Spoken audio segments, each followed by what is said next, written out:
Righty. We're starting to work on the book again. Well, this morning is to do another 20 minutes, 30 minutes before everybody wakes up. So forgive me. The goal is to continue to make this book not how I look on the camera and trying to learn how I'm speaking and outside of my head. So we're picking up with me. I just told Joe that I took FMLA, recover from the heart attack, and see God what I was going to do. Saw the opportunity at Costco, heard about Costco, loaded my resume, sent it to corporate office in Seattle. And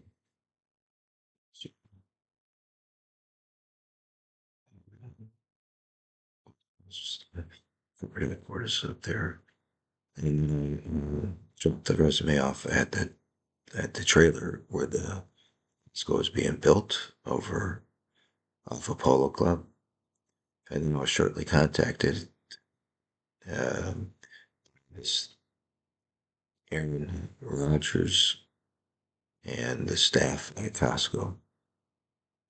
We made a visit for an interview, sat down with Aaron Rodgers, and it was the first time I went through an interview with such open questions. And usually I don't do well recalling things, and I was able to answer all the questions sincerely and say who I was and what God was doing in my life. And um, they didn't have something that would transfer over. The way Costco works is they really do develop within everything that you have that you bring is nice, but it doesn't count because you listen through their system. Your life up to that point was just an entrance gate to learn new ways.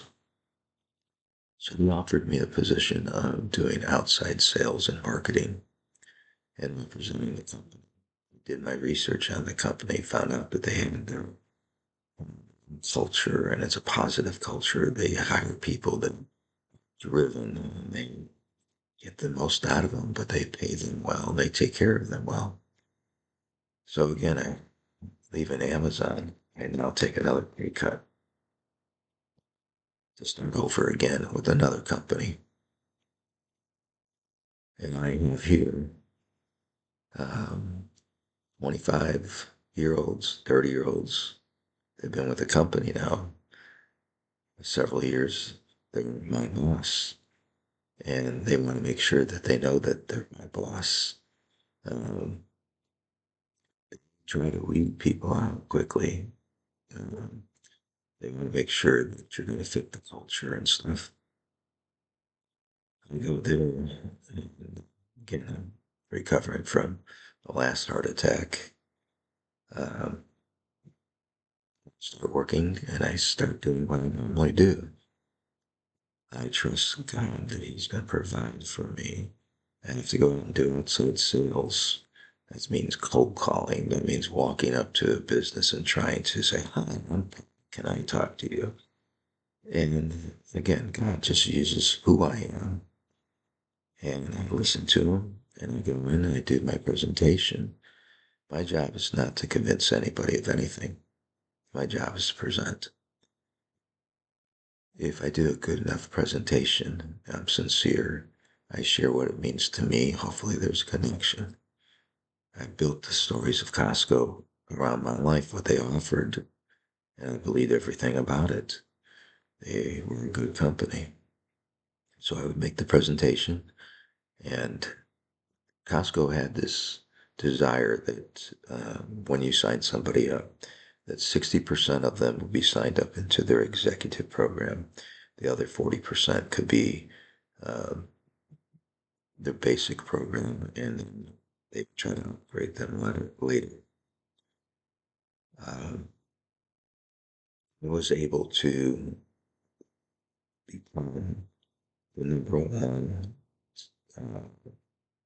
salesperson for the Lexington store from the time that it opened until the time I stopped representing them, my average was 90% executives, 10% basic, and um, percent people sign up to get the Costco credit card. Those are the three things that they try to get us to do on a basis. Um, and it wasn't because my persuasion. I don't like to persuade. I want people to grasp. And so I do my best to paint a picture. This is what I'm trying to do now for the kingdom again, is share what the kingdom of God is to me, share how the kingdom of God is, and let people perceive it. And then if they like it, they can go after it. You got to desire something to really want it. So let's go. I'm doing that. And then from there, they want me to do sales of their product. They want me to try to get businesses to come and sell their wares. And Costco's different. They don't pay marketing companies. They don't do commercials. Um, they really count on their members being the word of mouth, getting out there. They have other people do stories about them because of the way they operate. Um, so one of the neat things that I did at Costco in the very beginning, I kind of gave me the idea of doing a vendor relationship with different businesses. And so I got about 20 or 30 businesses to use our parking lot to set up their wares. These are individuals. And the only cost was to do it is they had to buy a business membership. They signed a business membership. They got all the benefits of it. And then for one event, they got to set up and hawk their wares to the members. And this was outside of what Costco normally does. They allowed me to do it. And it was a great success. Um, I wish that we could have kept that thing going. It would have created another culture. But today you couldn't do that because they have over 70,000 members at this store. Yeah, the parking lot's always full, always full. Um, at Costco, I had the opportunity to constantly display Christ and the times that I was aware of what I was supposed to be doing. That's the thing we forget. We get an automatic pilot. We start doing the jobs that we're supposed to be doing, and then we let the cares of the world, and we don't stay in tune with the Father. But there were so many times that I was able to maintain it, so that wasn't him. Times I wasn't paying, I was grasping for God just to exist. So I'm working at Costco and I am sharing my faith with the employees and with members. As God will give me opportunity to speak, He give me unctions to speak into people's lives. He would give me um, the ability to know what to say. And there was times that I just blew it plain out because I tried to work on my own. Here, look what I can do. One time,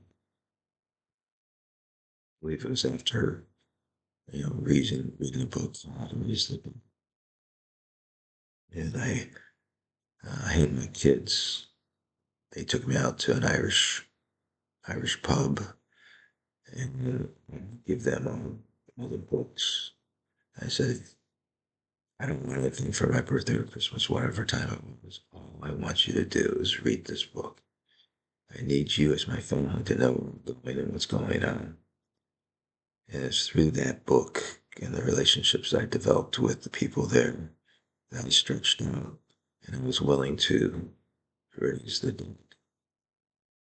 And I actually went when a dear brother from Destiny died. Before he died, I went prayed for his healing. I spoke of what my healings were, encouraged him. He had received, he knew God, he knew the faith, he wanted it. I didn't understand why he didn't get healed. My dad, a group of us independently knew, showed up, and for, I don't know, an hour or so, the hospital allowed us to just pray over him and raise his body. I haven't been fully expecting God to do that. I still expect to see that aspect because it's an elementary teaching. Laying hands on the sick and then raising the dead should be a normal thing when needed. So, um, this one time, a young lady she was injured. I didn't know that, and she wasn't doing her normal job. She was put on restricted duty, and she was working at the front. And that's what happened. She set her back. Now, the one thing I do know is that if you're suffering for somebody, usually you have the ability to empathize more with them, and gives you a more of a connection when you pray for somebody. So I asked her if I could have permission. I've been learning from Johnson's Ministries in Redding, California, at the Redding Church, Bethel Church. They had some videos and stuff out, actually speaking to the sickness and disease and commanding it, and learning your authority of representative of Christ. And they taught you that, find out what's wrong with them, get the person to say where their pain level was, describe it to you, and then you ask permission if they could pray for them, and the ministers got healing to them. Once they say that you can, um, you put your hand over the area, you touch the area with permission, and then you speak to it, and you command it to be well.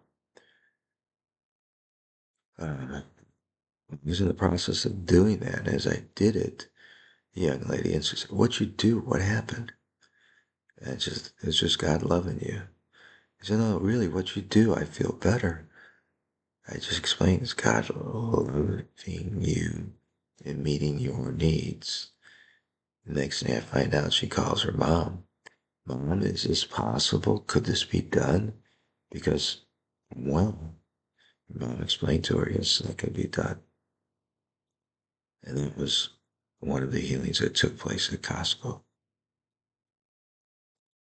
I found other individuals that I've mentored and discipled, um, brought their families to my house. In some ways, you could share your faith, but you couldn't share your faith.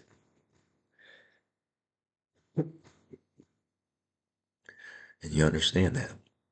It's their business. You need to honor them. You don't want to be causing ruckuses, but you want to look for the opportunities. I remember a time when a man was at the front desk, and this is where I had to really risk my own self. And he was blowing up at the desk, and he was yelling at his wife. He was suffering some type of mental instability, and I needed to bring peace to the area. So I listened and I walked up to him, and the GM was right there. And I just asked him, and I said, "Sir, this is not a place to speak this way. I know you don't like the situation and you're frustrated. I'll give you peace." And I comforted him. And as I spoke peace and authority, peace came over the situation. And I was able to have him calm down and process it. And they were able to then sign him up for the membership. And his wife was not being belittled. Um, I never met him again, but in front of the GM, they got to see what was in me, the peace of God that came out of me. One thing about Costco is it's always hectic. always pushing on you. The pace is very fast. And if you want to succeed, you have to push yourself. There were so many times that physically I was not capable of doing what I was supposed to be doing, but God enabled me to be able to do things. I would pay the price, it would seem, afterwards. Um, so at Costco, I did that. And then after that, I would go and scoop the routes for would help. We still were at the point that it was just me, my wife doing everything. And then we brought on Daryl from Costco. One thing I noticed that is that, again, the quality employees were all more like me that were from this area. They were starting all over, starting at the bottom. And so we invited Daryl to be a scooper for us on this. He wasn't working, and he was a very good asset to our company, and he helped us grow. And I'm so thankful for Daryl Bramlett for being a part of it. And he was able to go separated from us, and we were able to bless him. Um, we're in the Costco and business, and I've been trying to figure out who I am. And at this point, I'm in my journey of left the church. I've let God deal with me personally, and I'm trying to figure things out. Our thing about figuring things out was the amount of opioids that I was on, and the amount of years I was on the opioids, and all the physical things that I was going through. And we're going to start with that next, is what did I have to go through? All right, so we'll stop right here for now.